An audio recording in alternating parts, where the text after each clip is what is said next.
जय श्री राम, जय Shri Mahakal. Gold silver खरीदना है?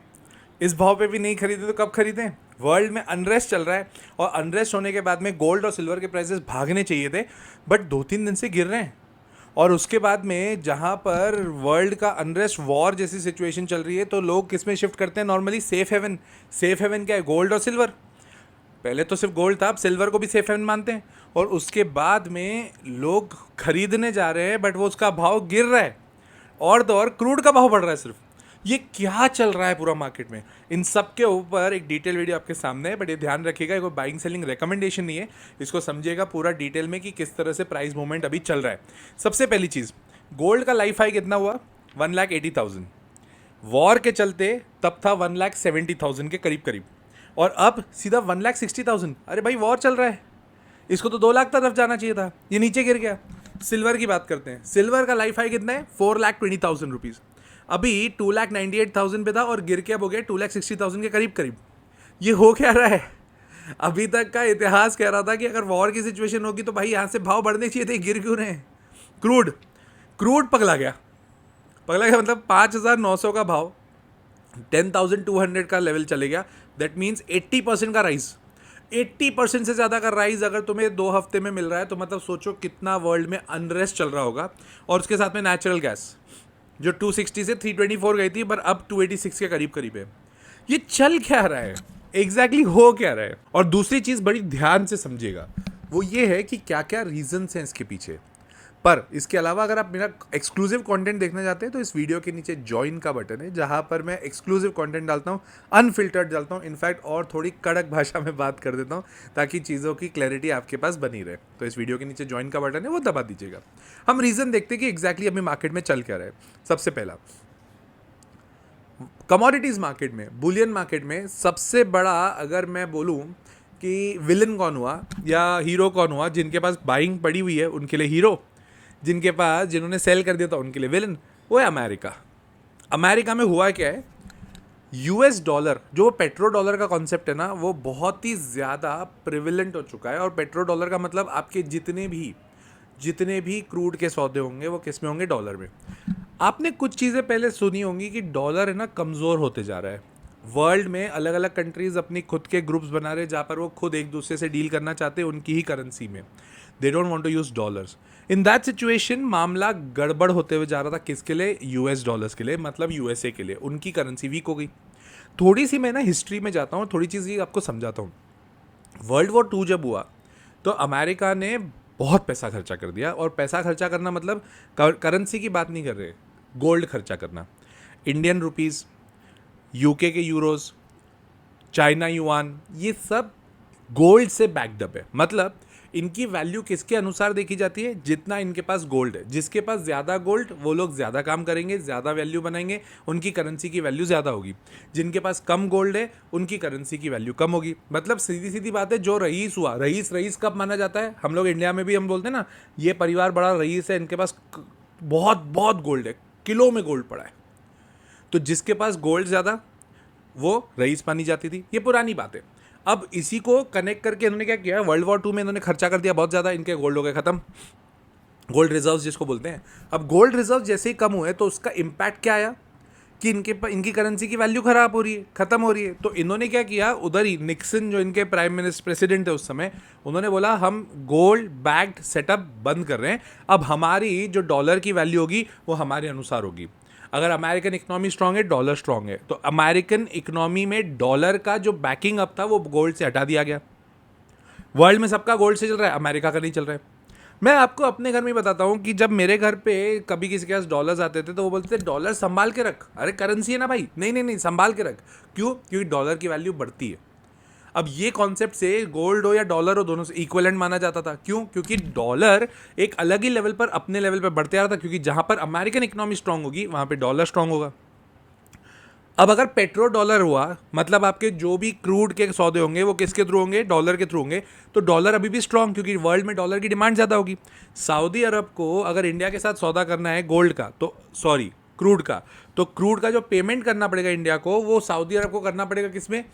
डॉलर्स में। तो इंडिया को क्या लगेंगे? डॉलर्स। डिमांड किसकी बढ़ेगी? डॉलर्स की। तो प्राइस किसकी बढ़ेगी? डॉलर्स की।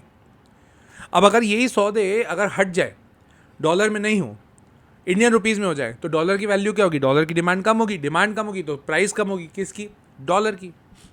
अमेरिका ये चाहता ही नहीं है, ऐसा हो जाएगा तो अमेरिकन इकोनॉमी में दिक्कत आएगी। तो यूएस डॉलर को स्ट्रॉन्ग करा जा रहा है अलग अलग सेगमेंट्स को यूज करके। अब अगर यूएस डॉलर स्ट्रांग हुआ मतलब अमेरिका स्ट्रांग हुआ, अगर अमेरिका स्ट्रांग हुआ तो अमेरिका की जो ट्रेजरी यील्ड्स है मतलब वहां के जो बॉन्ड्स है वो स्ट्रांग होंगे। और एज एन इन्वेस्टर मैं क्या चाहता हूं कि मुझे रिटर्न्स अच्छे मिले बट मेरा सेफ भी रहे। अगर ट्रेजरी बॉन्ड्स की वैल्यू बढ़ रही है मतलब गवर्नमेंट ऑफ यूएस की वैल्यू बढ़ रही है तो मैं क्या चाहूँगा, गोल्ड ने तो बहुत रैली दे दी है भाई, ये तो बहुत ही अनाप शनाप बढ़ गया है, इससे बेटर पैसा निकाल के थोड़ा किस में डाल दो, ट्रेजरी बॉन्ड्स में डाल दो। तो demand for treasury bonds is increasing day by day, जिसका बहुत बड़ा रीजन ये है कि गोल्ड और सिल्वर में करेक्शन आ रहा है जबकि वर्ल्ड में अनरेस्ट चल रहा है। लोग सब कुछ बेच के क्या खरीदना चाहते हैं, गोल्ड, बट स्टिल गोल्ड की वैल्यू गिर रही है। और दूसरी चीज़ देखो यार, बहुत लोगों ने बहुत पैसा बनाया है गोल्ड और सिल्वर में तो वो अपना प्रॉफिट बुकिंग भी कर रहे हैं। तो एक तो हो गया यूएसडी दैट इज डॉलर्स का पंगा, दूसरा हो गया प्रॉफिट बुकिंग, तीसरा बहुत इंपॉर्टेंट, मोस्ट इंपॉर्टेंट, माना यह जा रहा है कि एज ऑफ नाउ जिस हिसाब से इन्फ्लेशन और इन सब की कहानी चल रही है, अमेरिकन इकोनॉमी की बात चल रही है, जो रेट कट है ना फेड का, फेड मतलब उधर की आरबीआई, अमेरिका की आरबीआई, वो रेट कट नहीं करेगी। अब अगर वो रेट कट नहीं करेगी तो क्या होगा, वहाँ की ब्याज दरें ज़्यादा होंगी। अब वहाँ की ब्याज दरें ज़्यादा होंगी तो ऑटोमेटिकली लोग अपना पैसा अब गोल्ड से निकाल के किस में डालेंगे, अमेरिका में डालेंगे। तो गोल्ड से निकालेंगे मतलब गोल्ड बेचेंगे, गोल्ड बेचेंगे मतलब प्रॉफिट बुकिंग भी कर ली और उसके बाद में ट्रेजरी बॉन्ड्स भी ले लिए और उसके बाद अमेरिका में इन्वेस्ट भी कर दिया। तो यहाँ पे supply of gold will remain extra क्योंकि डिमांड कम होती जाएगी और उस चक्कर में गोल्ड और सिल्वर के दोनों के प्राइस कम हो रहे हैं। और ये बहुत ही ज़्यादा इंपॉर्टेंट फैक्टर है। इन्वेस्टर की अगर मैं बात करूं तो इन्वेस्टर को डॉलर स्ट्रांग मिल रहा है तो डिमांड ऑफ डॉलर बढ़ रही है तो उसके चक्कर में ट्रेजरी बॉन्ड स्ट्रांग हो रहा है। तो इसको पूरा मैं बार बार रिपीट इसलिए कर रहा हूं ताकि ये वाली चीज़ दिमाग में घुस जाए। बहुत लोगों का क्वेश्चन आता है, सर एक बात बताइए, ट्रेजरी बॉन्ड से और अमेरिका की ब्याज दर से गोल्ड का क्या इफेक्ट है। अरे भाई, अगर वो उनका रेट कट नहीं हुआ, आपने एक चीज़ नोट करी होगी, अक्टूबर में जब ये बहुत तेज़ी से भागना चालू हुआ था गोल्ड, अमेरिका रेट कट कर रहा था। तो अमेरिका रेट कट कर रहा है मतलब वहाँ की ब्याज दरें कम, तो लोग क्या करेंगे, इन्वेस्टर क्या करेंगे, वहाँ से उठाएंगे पैसा गोल्ड में डालेंगे ना, गोल्ड में डालने दो, गोल्ड में अनरेस्ट चल रहा है, बढ़ेगा ही बढ़ेगा। तो इन्वेस्टर शिफ्ट करता है ये असेट्स, ये बहुत इंपॉर्टेंट है। और ये इतनी कहानी चल क्यों रही है, रीज़न बहुत सिंपल है, 36.3 ट्रिलियन डॉलर्स का अमेरिका पे लोन है। इंडिया के लिए हम क्या बोलते हैं, 5 ट्रिलियन इकोनॉमी बन जाए, वहाँ पे 36 ट्रिलियन का सिर्फ लोन है। उसको रीपे करने के लिए हालत टाइट हो जाएगी इनकी, इनको पैसा चाहिए और पैसा तभी मिल पाएगा जब ये स्ट्रांग है। अगर ये वीक हुए ना, अमेरिकन इकोनॉमी कोलैप्स हो सकती है। जिस हिसाब से वॉर की सिचुएशंस चल रही थी उस हिसाब से आपको समझ में आ रहा होगा कि अमेरिका कितनी डेस्परेटली चीज़ें कर रहा है, हर 2 दिन में अपने स्टेटमेंट्स चेंज कर रहा है। दूसरा, मदुरो जो कि वो वेनेजुएला के जो प्रेसिडेंट है, उनके पास में 3rd लार्जेस्ट बिटकॉइंस हैं वर्ल्ड के। सबसे पहले सतोशी नाकामोटो है और 3rd नंबर पे ही है, अमेरिका खुद 6 नंबर पे है। तो अगर मडूरो को उन्होंने सेट किया तो इनके पैसे जो बिटकॉइन के अमाउंट है वो इनके पास आएगा। वो बहुत बड़ी खेल है, बहुत बड़ा सेटअप है वो। और तीसरा, टैरिफ इनको वापस लौटाना पड़ रहा है, दिक्कत में है अमेरिका, कोई डाउट ही नहीं है, पूरी सिचुएशन दिक्कत में है। अब इनके पास में सॉफ्ट टारगेट क्या बचा, क्रूड। क्रूड पे इम्पैक्ट कैसे डालोगे, अनरेस्ट करके। अनरेस्ट कहाँ क्रिएट होगा, मिडिल ईस्ट में। मिडिल ईस्ट में सबसे ज़्यादा इनका जो कम जिससे इनकी दुश्मनी थी वो कौन था, ईरान, अटैक। ये आपको समझ में आए ना अगर, तो आपको समझ में आएगा कि वर्ल्ड वॉर 3 सब लोग कर रहे थे ना, वो कुछ नहीं है, कोई मतलब भी नहीं है उस बात का, राइट।